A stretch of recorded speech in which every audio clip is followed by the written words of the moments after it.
Hello दोस्तों, study class 25 में आपका बहुत बहुत स्वागत है।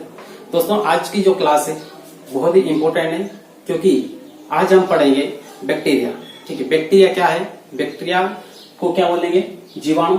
ठीक है, तो जीवाणु के बारे में पूरा डिटेल अध्ययन करेंगे क्योंकि इसे की एग्जाम की दृष्टि से काफी इंपॉर्टेंट होता है यह टॉपिक।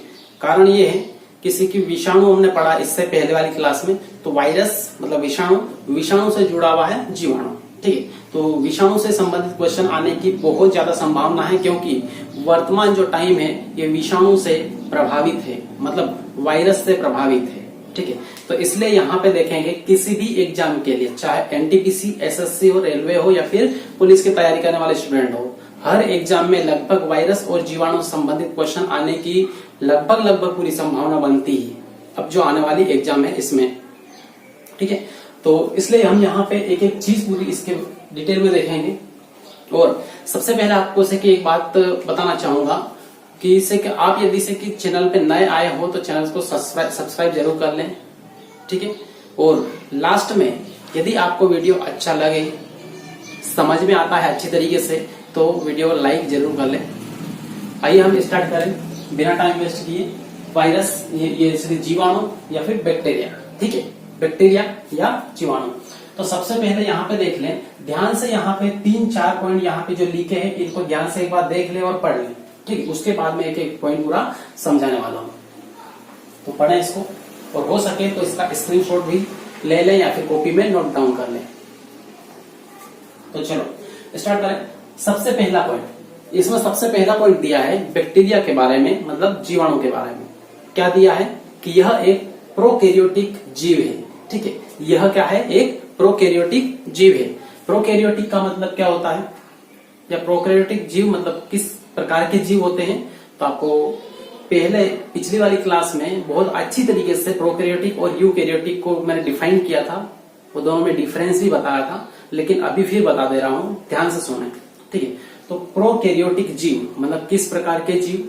तो प्रोकैरियोटिक जीव होते हैं, ये होते हैं ऐसे जीव जिनमें केंद्रक का पूर्ण विकास नहीं होता है। ठीक है, केंद्रक का पूर्ण विकास नहीं होता है। और ऐसे जीव जिनमें लाइसोसोम और माइटोकॉन्ड्रिया का अभाव होता है। फिर से सुने, ऐसे जीव जिनमें केंद्रक का पूर्ण विकास नहीं होता है, जिसकी वजह से इनमें केंद्रक झिल्ली अनुपस्थित होती है। ठीक है, लाइसोसोम, माइटोकॉन्ड्रिया और हरित लवक, इनका यहाँ पर अभाव होता है। किस प्रकार के जीवों में? तो प्रोकैरियोटिक जीवों में। ठीक है, तो ये यहाँ पे इतना ध्यान रखना है। और दूसरा पॉइंट, अगला पॉइंट, नेक्स्ट पॉइंट ये है प्रोकैरियोटिक के बारे में। प्रोकैरियोटिक जीव में कभी भी समसूत्री विभाजन नहीं होता है। ठीक है, प्रोकैरियोटिक जीव में कभी भी समसूत्री विभाजन नहीं होता है। तो इनका विभाजन कैसे होता है? तो इनका विभाजन होता है मुकुलन के द्वारा। ठीक है, जो क्या होता है आपको आगे चल के पूरा बताऊंगा मैं। उसके बाद में फिर प्रोकैरियोटिक के बारे में और थोड़ा सा बताऊंगा आपको। तो इनमें केवल गुणसूत्रों की संख्या एक ही होती है। मात्र कितनी होती है? एक होती है। प्रोकैरियोटिक जीवों के अंदर गुणसूत्रों की संख्या कितनी होती है? मात्र 1। ठीक है, केवल एक ही होती है। तो प्रोकैरियोटिक जीव इसको क्यों कहा, किसको? बैक्टीरिया को प्रोकैरियोटिक जीव क्यों कहा, इसका कारण आप बेहतर तरीके से समझ गए होंगे। इसमें और ज्यादा से डिटेल बताने की कोई आवश्यकता नहीं, इतना ही आता है। ठीक है, अब यदि से थोड़ा सा भी माइंड में कुछ डाउट है कोई शब्द में, तो आप वीडियो को रिवाइज करें, फिर से सुने, आपको एक एक चीज पूरी क्लियर होगी। ठीक है, अब बढ़ते हैं आगे। और अगला जो पॉइंट है ये है मोनेरा जगत, मतलब से कि यहाँ पे प्रत्येक जीव किसी न किसी किंगडम का होता है, मतलब किसी न किसी जगत का होता है। ठीक है, तो यहाँ पे जो जीव है बैक्टीरिया, ये बैक्टीरिया है, ये किस जगत में आता है? तो ये मोनेरा जगत में आता है। किस जगत में आता है? मोनेरा जगत में। ठीक है, एक दूसरा जगत होता है जिसे हम प्रोटिस्टा जगत कहते हैं। ठीक है, तो उसमें कौन कौन से जीव आते हैं वो भी बताऊंगा। उसमें सारे जो भी से जीव आएंगे वो कौन से रहेंगे? यूकैरियोटिक जीव। मोनेरा जगत है, मोनेरा जगत में किस प्रकार के जीव आते हैं? प्रोकैरियोटिक जीव आते हैं, जैसे कि यहाँ पे बैक्टीरिया, जीवाणु।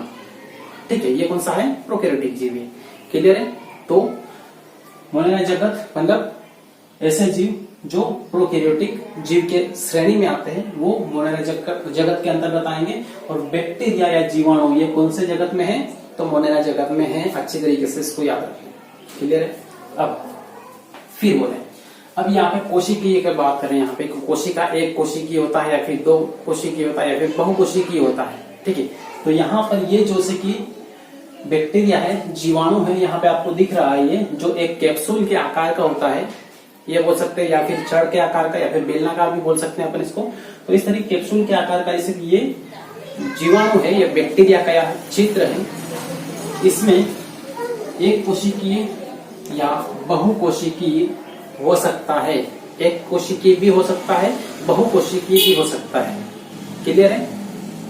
और उसके बाद फिर हम यहाँ पे बात करें तो ये जो जीवाणु होता है, मतलब बैक्टीरिया होता है, बहुत सूक्ष्म होता है, अति सूक्ष्म, बहुत सूक्ष्म होता है और बहुत सरलतम इसको माना गया है, बहुत प्राचीनतम और बहुत सरलतम इसको माना गया है। ऐसा क्यों? तो देखो, सबसे पहले जीवाणु की ही उत्पत्ति होती है पृथ्वी पर। ठीक है, उसके बाद में सबसे लास्ट तक भी से की रहने वाले जो जीव है वो कौन होंगे? जीवाणु ही होंगे। जैसे कि डायनासोर की उत्पत्ति जीवाणु के बाद में हुई, मतलब से कि बहुत बाद में हुई, लेकिन उससे पहले वो न समाप्त हो गए, नष्ट हो गए। काफी बड़े भी थे। क्यों? जितना बड़ा जीव है वो उतना पहले नष्ट होता है, और जितना छोटा जीव है उतना लास्ट में नष्ट होता है। ठीक है, तो इस तरीके से यहाँ पे जैसे कोई भी जीव जंतु जब मर जाता है तो उसको सड़ाने गलाने के लिए कौन कार्य करता है? उसको सड़ाने का काम कौन करता है? तो ये जीवाणु ही करते हैं, बैक्टीरिया ही करते हैं। ठीक है, कोई जानवर जब मर जाता है या फिर कोई भी से की जीव हो वो मरता है तो उसको से कि एकदम नष्ट करने का काम करता है कौन? जीवाणु। ठीक, वो कार्य सारे बताऊंगा, लेकिन अभी केवल इतना याद रखें कि ये सूक्ष्म जीव है। तो ये चार प्रोकैरियोटिक, मोनेरा जगत, बहुकोशिकीय और एक कोशिकीय और सूक्ष्म जीव, चारों कंप्लीट हो गए पॉइंट। क्लियर? अब इसके बाद में बात करेंगे हम संगठन। ठीक है, इसके बाद में बात करेंगे क्या है? संगठन। तो ये क्या होता है? मतलब जो जीवाणु होता है, बैक्टीरिया होता है, इसके अंदर क्या क्या पदार्थ होता है, क्या क्या चीजें होती है, कौन कौन से अंग होते हैं इसके, जिससे मिलके ने ये जीवाणु बना है, जिसे हम क्या कहेंगे? संगठन। ठीक है, अब इसमें क्या होता है? जैसे कि पौधों में, ठीक है, जैसे पेड़ पौधों में हरित लवक पाया जाता है, क्लोरोफिल पाया जाता है। ठीक, सेम उसी टाइप से बैक्टीरिया में बैक्टीरियो क्लोरोफिल पाया जाता है। ठीक है, बैक्टीरियो क्लोरोफिल जिसको बोलते हैं, बैक्टीरिया में पाए जाने वाले क्लोरोफिल को या फिर हरित लवक को बैक्टीरियो क्लोरोफिल कहा जाता है। ठीक, और ये इससे जो पौधे होते हैं, इन पौधों में जो से कि जिस प्रकार का हरित लवक होता है, ये सिर्फ पौधे की पत्ती है। ठीक है, अब यहाँ पे ये जो पत्ती है, इसमें जो एकदम से कि पत्ती क्या होती है, जब तक नहीं सूखती है तब तक उसको एकदम हरी दिखाई देती है। ठीक है, तो ये हरी होती है। क्यों? क्योंकि इसमें क्लोरोफिल होता है। किस काम में आता है क्लोरोफिल? प्रकाश संश्लेषण की क्रिया में, फोटोसिंथेसिस की क्रिया में ये आता है काम। कौन? क्लोरोफिल। तो पौधों में पाए जाने वाला क्लोरोफिल और बैक्टीरिया में पाए जाने वाला क्लोरोफिल, ये दोनों ही अलग अलग होते हैं, डिफरेंट टाइप के होते हैं। ठीक है, सेम नहीं होते हैं। यही बात यहाँ पे ध्यान रखना है। कभी क्वेश्चन मान लो आ गया कि क्लोरोफिल बैक्टीरिया में और पौधों की पत्तियों में या फिर पौधों में पाए जाने वाला क्लोरोफिल होता है एक समान, भिन्न भिन्न, या फिर और भी ऑप्शन कुछ भी दे सकते हैं। तो यहाँ पे क्या होगा कि भिन्न भिन्न होगा। ठीक है, तो संगठन में क्या आएगा? बैक्टीरियो क्लोरोफिल इसमें होता है, किसमें? जीवाणु में, जो पौधों के क्लोरोफिल से अलग होता है, भिन्न होता है। इनकी जो रासायनिक क्रियाएं भी होती है वो भी पौधों से अलग होती है। ठीक है, तो इस तरीके से यहाँ पे इसको ध्यान रखना है। उसके बाद फिर हम बात करेंगे यहाँ पे खोज की। सबसे इंपॉर्टेंट जो पॉइंट होता है ये खोज होती है। किसी भी टॉपिक को पढ़ो तो उसमें मेन क्या होता है? सबसे पहले क्या देखा जाता है कि इसकी खोज किसने की थी, कब की थी, कैसे की थी। तो ये सारी चीजें यहाँ पे देखी जाती है। तो अब हम यहाँ पे देखेंगे इसकी खोज। तो क्या है खोज, ये किसने की थी? ये देखो, हाँ, तो खोज की बात करें हम तो यहाँ पे जैसे कि इससे पहले हमने पढ़ा था वायरस या विषाणु, जिसकी खोज किसने की थी? इवान वस्की ने की थी। ठीक, इवान वस्की ने की थी किसकी खोज? विषाणु या वायरस की खोज। तो यहाँ पे हम बैक्टीरिया पढ़ रहे हैं, मतलब जीवाणु पढ़ रहे हैं। तो जीवाणु की खोज किसने की थी? तो हॉलैंड के एक वैज्ञानिक थे। कहाँ के? हॉलैंड के वैज्ञानिक। यहाँ पे लिख दे रहा हूं मैं, हॉलैंड। हॉलैंड यहाँ के एक वैज्ञानिक थे जिन्होंने 1683 में खोज की थी। 1683 ईस्वी में खोज की थी। अब आपके माइंड में ये आ रहा होगा तो कम से कम नाम तो बता दीजिए उसका, क्या है नाम उनका। तो देखिए उनका नाम क्या है। तो इनका नाम है ल्यूवेनहोक। ठीक है, नॉर्मली ल्यूवेनहोक के नाम से ही उनको जाना जाता है, या फिर कहीं लिखा हुआ मिलेगा ल्यूवेनहोक, लेकिन सिक्की बुक में जो सिक्की किसी बुक में उनका पूरा नाम लिखा हुआ रहता है, और पूरा नाम है एंटोनी वान ल्यूवेनहोक। फिर से एंटोनी वान ल्यूवेनहोक। देखें यहाँ पे लिख देता हूं मैं। ठीक, एंटोनी वान ल्यूवेनहोक।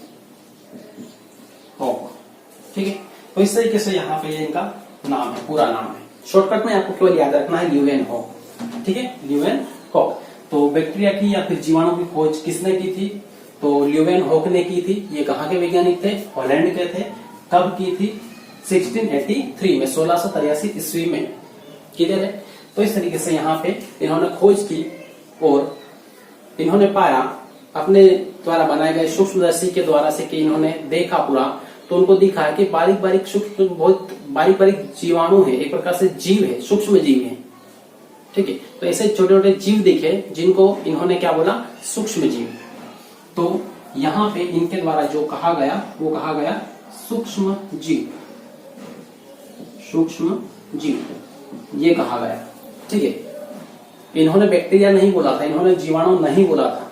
इस बात का खास ध्यान रखें। यहाँ पे जो ल्यूवेनहोक है, इन्होंने खोज की 1683 में। इन्होंने सूक्ष्म जीव शब्द का इस्तेमाल किया था, जीवाणु का इस्तेमाल नहीं किया था। ठीक है, तो अब से की बात आती है कि यहाँ पे जो बैक्टीरिया पढ़ रहे हैं हम, जीवाणु पढ़ रहे हैं, तो ये जीवाणु नाम किसने दिया? ठीक, तो ये जीवाणु नाम दिया था एक वैज्ञानिक थे, एहरेनबर्ग। क्या नाम था? एहरेनबर्ग। यहाँ पे लिख दे रहा हूं मैं, नामकरण किसने किया था? तो एहरेनबर्ग।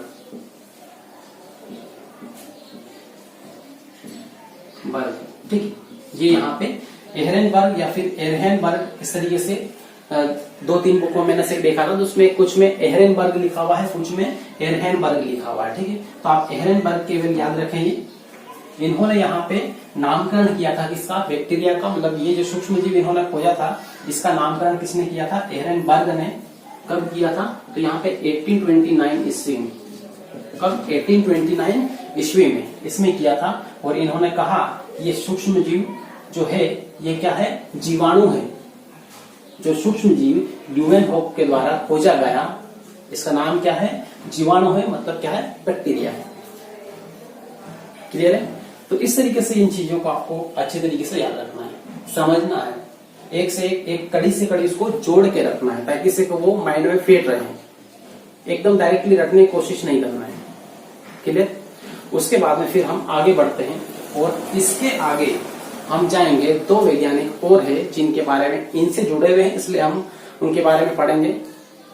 सबसे पहले लुई पाश्चर, और एक और वैज्ञानिक है जिनके बारे में हम यहाँ पे डिटेल में अध्ययन करेंगे। ठीक है, तो लुई पाश्चर ने क्या किया आपको लगभग पता होगा। उन्होंने किण्वन पर कार्य किया। किस पर? किण्वन पर। अब किण्वन की प्रक्रिया क्या होती है ये भी आपको बताऊंगा, और किसके द्वारा संचालित होती है ये भी बताऊंगा। ठीक है, तो अब देखें किण्वन। अब यहाँ पे देखें अगले जो 2 वैज्ञानिक थे, 2 साइंटिस्ट थे, अभी मैंने बताया था लुई पाश्चर के बारे में। लुई पाश्चर ने किसके ऊपर अध्ययन किया था? पूरा जो कार्य किया था वो किस पर किया था? तो वो किण्वन पे किया था। ठीक है, अब किण्वन जो शब्द है ये वाला, इसको समझे। और ये क्या है? ठीक है, उसके बाद में आपको समझ में आएगा पूरी कहानी की क्या होता है ये और जीवाणु इस पर कैसे कार्य करता है। ठीक है, तो यहाँ पे जो किण्वन है, किण्वन की जो प्रक्रिया है वो आपने हर किसी ने देखा है। ठीक है, जैसे दूध से दही का बनना किस प्रक्रिया या क्रिया के द्वारा बनता है, तो ये किण्वन की क्रिया के द्वारा ही बनता है। दूध से दही कैसे बनता है, किण्वन के माध्यम से बनता है। और ये किण्वन का जो क्रिया करने वाले जो काम है वो कौन करता है, तो ये जीवाणु के द्वारा ही किया जाता है। ठीक है, तो किण्वन मतलब किसी भी चीज को, मान लो से दही है उसको नहीं, दूध है, दूध को दही में कन्वर्ट करना मतलब क्या है, किण्वन की क्रिया। ठीक है, जिसमें जीवाणु होते हैं दूध में, जो से कि दूध के कणों को सबको एकत्रित करते हैं और बांधने का कार्य करते हैं। इस तरीके से क्या बनता है, दही बनता है। ठीक है, तो इस तरीके से यहाँ पे बस इतना याद रखें कि किण्वन की क्रिया से दूध से दही बनता है, दूध से दही। ये सिंपल एग्जाम्पल आप याद रखना, किण्वन, ताकि आपको याद रहेगा। ठीक है, और ये कौन करता है, ये जीवाणु करते हैं। ठीक, इसका किण्वन का अध्ययन किसने किया, लुई पाश्चर ने किया था। और लुई पाश्चर ने साथ में एक और सिद्धांत दिया, एक थ्योरी बताई जिसको बोलते हैं जर्म थ्योरी ऑफ डिसीज। ठीक है, जर्म थ्योरी ऑफ डिसीज, या फिर यहाँ पे बोलेंगे रोगों के जन्म मत। ठीक है, रोगों के जन्म मत, तो ये इन्होंने मत दिया था, एक प्रकार से थ्योरी दी थी। ठीक है, तो इस तरीके से यहाँ पे ये दोनों बातें याद रखें। रोगों का जन्म मत ये किसने दिया था, लुई पाश्चर ने दिया था। और किण्वन पर अध्ययन करने वाला वैज्ञानिक कौन था, तो लुई पाश्चर ही थे। ठीक, तो इस तरीके से यहाँ पे ये इनका काम कंप्लीट हुआ। उसके बाद में फिर यहाँ पे वो देखेंगे रॉबर्ट कोच आता है। लुई पाश्चर के बाद में रॉबर्ट कोच आता है। कब आता है, ये 1881 में, 1881 में। और यहाँ पे ये बोलते हैं कि केवल इतना ही नहीं है। ठीक है, जीवाणु के माध्यम से केवल इतना ही नहीं होता है कि किण्वन की क्रिया वगैरह ये सब कुछ होता है, लेकिन इसके अलावा भी बहुत कुछ होता है। ठीक है, तो फिर इन्होंने रॉबर्ट कोच ने बताया कि इनके अलावा क्या क्या होता है वो सुने, और आप भी ध्यान से इसको सुने क्योंकि इसको याद रखना है। सबसे पहले जैसे कि जीव जंतु होते हैं, जैसे कि जिनका से कि 4 लेग्स होता है, 4 लेग्स वाले जीव जंतु होते हैं, उनमें जो बीमारी होती है वो कौन सी है, एंथ्रेक्स। ये इन्होंने बताया, रॉबर्ट कोच ने बताया। एंथ्रेक्स रोग होता है 4 लेग्स वाले सारे जीव जंतुओं में। उसके बाद में मनुष्यों की बात करें तो मनुष्य में होने वाले जो रोग होते हैं, जैसे यहाँ पे तपेदिक ट्यूबरक्लोसिस जिसको हम बोलते हैं, तपेदिक। उसके बाद में हेजा और तपेदिक, ये दोनों ही रोग किसके कारण होते हैं, तो ये जीवाणु के कारण होने वाले रोग हैं। ठीक है, ये रोग जीवाणु से ही होते हैं। ये किसने बताया, तो रॉबर्ट कोच ने बताया। तो यहाँ पे इनके बाद में ये आए, क्योंकि इनकी बात जो है वो भी से कि काफी एकदम करेक्ट है, लेकिन बहुत सारी इसमें कमियां भी थी। ठीक है, तो पूरी तरीके से ये बात पूरी समझा नहीं पाए, और भी क्या क्या होता है, तो और भी क्या होता है ये रॉबर्ट कोच ने आके यहाँ पे बता दिया। क्लियर है।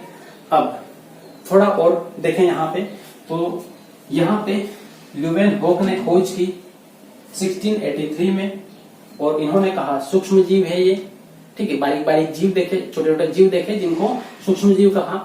उसके बाद में जीवाणु नाम किसने दिया, तो एहरनबर्ग ने दिया 1829 में। ठीक है, अब यहाँ पे इन्होंने खोज करने वाले व्यक्ति थे ल्यूवेनहोक। ठीक है, खोज करने वाला व्यक्ति कौन था, ल्यूवेनहोक। और इसीलिए यहाँ पे इनको ल्यूवेनहोक को जीवाणु के पिता या जीवाणु विज्ञान के पिता कहा जाता है, या फिर फादर ऑफ बैक्टीरियोलॉजी कहते हैं इनको। किनको, ल्यूवेनहोक को क्या बोलते हैं, फादर ऑफ बैक्टीरियोलॉजी। तो यहाँ पे जीवाणु विज्ञान के पिता, जीवाणु विज्ञान के पिता। ठीक है, ये कहा जाता है, इनको कहते हैं ल्यूवेनहोक को। तो इतनी चीजें बहुत अच्छी तरीके से आप याद रखना है। उसके बाद में फिर जो देखेंगे आगे वो है, यहाँ पे डायग्राम आपको पूरा एक एक पूरा बताऊं। और डायग्राम में से भी यहाँ पे आपको दिख रहा है, ये पूरा जो डायग्राम है, संरचना है, ये किसकी है, ये जीवाणु की है, मतलब बैक्टीरिया की। ठीक है, जीवाणु का आकार की बात करें तो कैसा है ये, एक कैप्सूल के आकार का है, बेलनाकार। इसके बहुत सारे आकार, गोल भी होता है, छठाकार भी होता है, कोमाकार भी होता है, सारे बताऊंगा मैं। लेकिन आप बस केवल यहाँ पे अभी जो बता रहा हूं केवल उसी पे फोकस करें, ठीक है। तो अभी यहाँ पे डायग्राम पहले देख लें कि इसमें क्या क्या होता है अंदर जीवाणु में।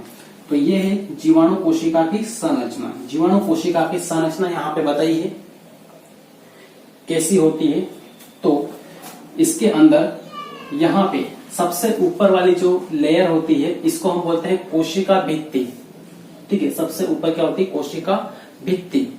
उसके बाद में फिर क्या होता है, प्लाज्मा झिल्ली। जो अंदर वाली लेयर होती है उसको क्या बोलते हैं, प्लाज्मा झिल्ली। इनके बारे में भी बताऊंगा आपको डिटेल में, लेकिन अभी केवल यहाँ पे आपको परिचय मात्र करवा रहा हूँ, ठीक है। उसके बाद में इसके अंदर जो द्रव होता है, जिसे केंद्रक के अंदर जो द्रव होता है उसको केंद्रक द्रव कहते हैं। कोशिका के अंदर और केंद्रक के बीच में जो द्रव होता है उसको कोशिका द्रव कहते हैं, साइटोप्लाज्म कहते हैं। और इस जीवाणु के अंदर जो द्रव होता है, इस जीवाणु की कोशिका के अंदर जो द्रव होता है ये कोशिका द्रव कहलाता है, ठीक है। तो इस तरीके से ये इसको याद रखना है। और जीवाणु की जो इधर उधर संचरण करने की या फिर घूमने फिरने की जो प्रक्रिया होती है वो किसके द्वारा होती है, यहाँ पे रोम ऊपर, जैसे कि ये बारीक बारीक रोम दिख रहे हैं, इस तरीके की ये लाइन है, ये क्या है, रोम है, ठीक है। इनके ऊपर बारीक बारीक एक प्रकार से छोटे छोटे बाल टाइप से होते हैं, तो ये इनको क्या बोलते हैं, रोम। उसके बाद में बहुत इंपॉर्टेंट चीजें क्या है वो यहाँ पे नीचे लिखी है मैंने। यहाँ पे कशाभिका होती है, इस तरीके की संरचना होती है, इससे बाल जैसे बहुत बड़े बड़े से इस तरीके से बन जाते हैं, तो इनको क्या बोलते हैं, कशाभिका, ठीक है। और इसके ही अंदर, इस कोशिका के अंदर, इस जीवाणु के अंदर क्या होता है, राइबोसोम होता है। अभी थोड़ी देर पहले मैंने बताया था, प्रोकैरियोटिक जब बताया था उस टाइम लाइसोसोम और माइटोकॉन्ड्रिया और हरित लवक इसमें लगभग अनुपस्थित होते हैं। लेकिन हरित लवक होता है कौन सा वाला, बैक्टीरियो क्लोरोफिल होता है उसमें, ठीक है। वो हरित लवक नहीं होता है जो पौधों में होता है, पेड़ पौधों में पाए जाने वाला हरित लवक इसमें नहीं होता है, इसमें बैक्टीरियो क्लोरोफिल होता है। बैक्टीरिया में पाए जाने वाला हरित लवक होता है जो पेड़ पौधों से एकदम डिफरेंट है, ठीक है। ये तो राइबोसोम यहाँ पे ये देख लिया। उसके बाद क्या मिलेगा, मिसोसोम। उसके बाद में यहाँ पे पोलिसोम। तो इन तीनों के बारे में यहाँ पे हम देखेंगे, ठीक है। तो ये है संरचना। उसके बाद में फिर आपको जो अगला जो पॉइंट बताने जा रहा हूं वो ये है कि उनका स्थान कौन सा, मतलब किन किन स्थानों पर वो निवास कर सकते हैं या फिर रह सकते हैं जीवाणु, ठीक है। तो जीवाणु किन किन स्थानों पर रह सकते हैं इसके बारे में बता दूं आपको। तो देखिए ध्यान से,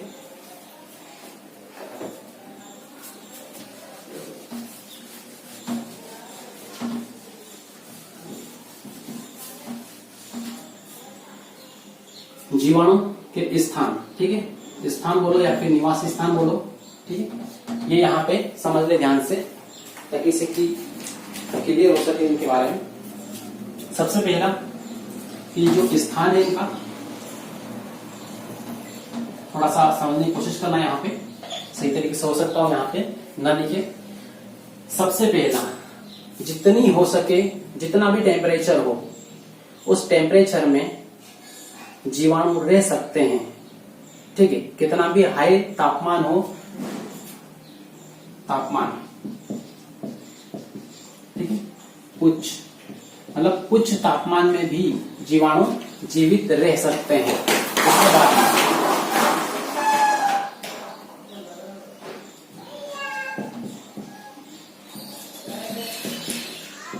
निम्न तापमान, ठीक है, कितना भी कम तापमान, मतलब से ये बोल लो एकदम 0 डिग्री से भी बहुत कम तापमान पर भी जीवाणु जीवित रह सकते हैं या फिर रहते हैं, ठीक है।